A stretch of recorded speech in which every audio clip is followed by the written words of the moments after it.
Second graders, today in math we're going to learn about using a data table to create a line graph. This lesson is important because how to make a line graph will help you to understand and represent data in a different way. So today I'm going to show you how to use the data table we created yesterday using the shape generator to make a line graph. First, notice that on the y-axis at each line is a number. And on the x-axis as each line is the shape. So I'm going to show you how to use this in the data table to create this graph. So first we'll look at the data table and we'll see the shape and the number. So it is a snowman and the number 4. So I'm going to find the snowman and I'm going to go up until I meet the number 4. And I will place the first dot there. Now let's go back and do the next one. Okay, so panda and 7. So I'm going to do the same thing. I'm going to look for the panda, go up the line until I get to the 7, and then I'll put my dot right there. All right, now I want you to try. So you are going to use the data table and the number for hat and then make the dot on the graph. You can just point to it with your finger and then you can see if we got the same one.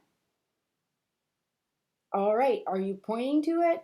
Okay, so hat, and there's 2. So if you went and you pointed or put it right there, you are correct. Let's take a look at the next one. And then penguin, and find the 2, great.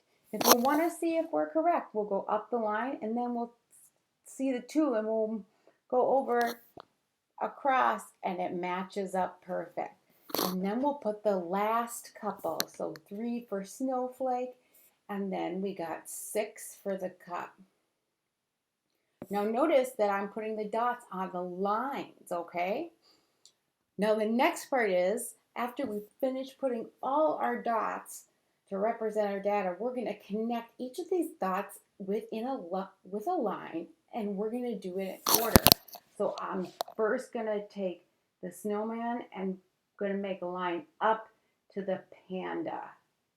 There we go.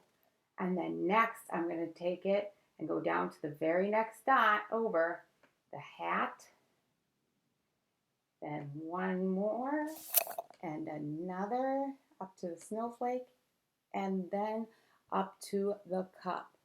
Now I can see this data in a very visual way. And this helps me to interpret data quickly and to represent it in a different way. So today, I taught you how to make a line graph using a data table. And you will be practicing this in Seesaw by using the data table you created on your shape generator and then using that information to create your own line graph. I look forward to seeing all your great work.